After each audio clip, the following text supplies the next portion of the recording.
everybody, it is late March here in Southwest Virginia and the perfect time to plant bare root trees and shrubs. We are in the midst of spring, so you're running out of time to plant bare root shrubs. The ideal time to plant them is while they're still dormant. They haven't woken up yet for the season and started growing. So when you buy or order a bare root tree or shrub, what does it look like? What should you expect? Here we have a bare root Arrowwood Viburnum, and this one is quite tall. It's, I don't know, what, 3, almost 4 feet tall maybe. But essentially what they look like is a twig with some roots on the end. Kind of like a hairy twig is what you're expecting. You don't look at it and think, my, what a beautiful plant, but get them planted and it will be. The main thing, you want to make sure that the roots do not dry out. Once you receive them, you want to make sure the roots are moist at that point and that they do not dry out at any point before you get it in the ground. If the roots dry out completely, then you have a dead stick and it's not going to come back to life. So I had these, I received them yesterday. I put them in a container with just some moistened potting soil and compost mixed together. Just something to hold that moisture around them until I could plant them this morning.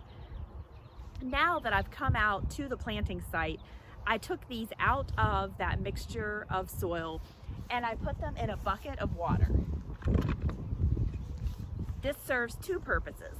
One, I just carefully tucked the roots down. You do not want to break or damage the roots at all because that is key for the plant to survive. So I tucked it down in the water to give the roots a good soak, to get them totally hydrated. And then also I have water here. Once I get it planted, I'll pour the water on it to water it once it's planted in the ground. So that way I don't need to bring out 2 separate containers, a watering can of water and the plant separately. Just put it in a bucket of water and it can soak in this water for 30 minutes, even an hour as you're getting it planted. You don't want to leave it in this longer than that. So this is something to do right when you come out ready to plant. And while it's soaking in the water, you can double check the measurements. That's important to do to make sure you're planting something that's appropriate for the space. You don't want to have a 4-foot space and plant a plant that's going to get 12 to 16 feet wide at maturity.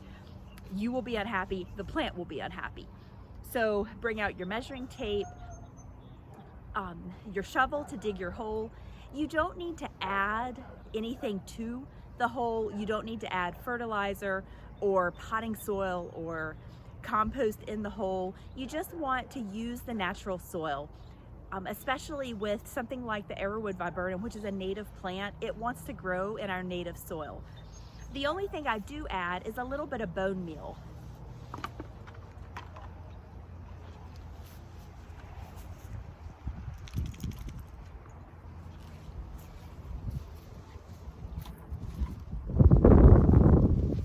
See, you want to be careful with your plant. You don't want it to blow over and get damaged. But I do add a little bit. This is Biotone starter. It's called starter fertilizer, but it's not actually a fertilizer. It's a root stimulator made with bone meal that has the minerals that will help those roots really get going once they're in the ground. So I will add a little handful of this. I will put the native soil back into the hole, and then I will top dress with a basic leaf compost. This is a basic leaf compost or leaf mulch. It's a nice black color, it'll look nice. It'll also break down and get some nutrients into the soil. It will help retain moisture and it will help suppress weeds. So I will do that around, keeping it, I will not bunch it up against the trunk of the viburnum. I will not make a mulch volcano because that's terrible for the tree and it looks ridiculous. But I will put that around the top of the ground around where I plant it. So I've got everything I need. Let's get this in the ground.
And that's all there is to it.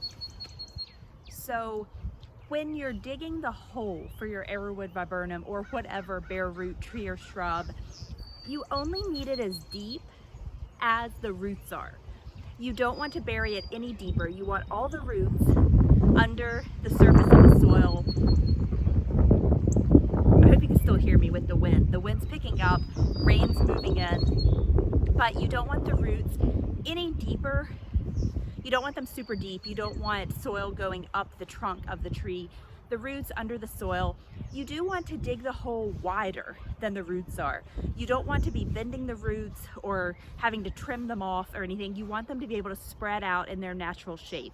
So that bare root shrub had a pretty good root system on it. It was about this wide. So I made sure to dig my hole wider than that and only about that deep. Place the tree in it. Let the roots spread out the way they wanted to. Then I added that little bit of bone meal root stimulator, added it back up, filled it back up with the native soil. Then I topped it off with some leaf mulch. Not only does that help it look nice, it will, like I said, retain moisture, help suppress the weeds. It will also show you or whoever is cutting your grass where it is. There's nothing worse than planting a new little plant that's tiny and then hitting it with the lawnmower. That's the worst. So this will also do that. Deer love new growth. Even if it's a plant that deer aren't supposed to like, the deer don't always get that memo. So especially a new, young, tender plant, deer are gonna at least take a sample of it. So if you're in a space where you ever see deer in that space, protect the plant. You can buy some sort of deer protection.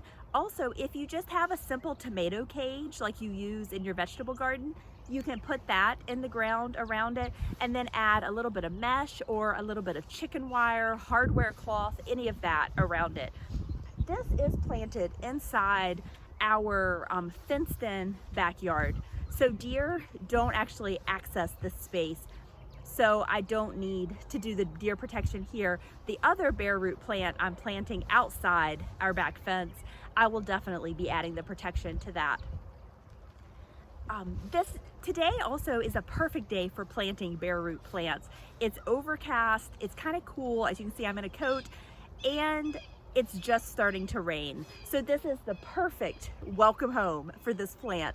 It can get acclimated, it's not getting baked in the sun. It will get a nice, hopefully nice soaking rain, and I did just water it. So the roots definitely have some moisture, which they will need. And now, do you need to stake your plant? I don't stake them from the beginning. If I notice, once it starts growing, that it has a definite angle, a lean to the stem, or if it's in a place where it's getting blasted by wind in a certain direction, you can stake it if it needs it. But from the start, most don't. Most will be fine on their own. But that's all there is to it. Measure your space, get it in the right space for the light and the size. Dig the hole no deeper than needed for the roots, but a little bit wider so they can spread out. Cover it up with the natural soil, then add a very light layer of mulch, but not packed up around the trunk. And you should see growth in a few weeks. The roots will get adjusted, then the top part of the plant will start waking up and hopefully grow into a beautiful plant in your garden. Have a good one. Bye.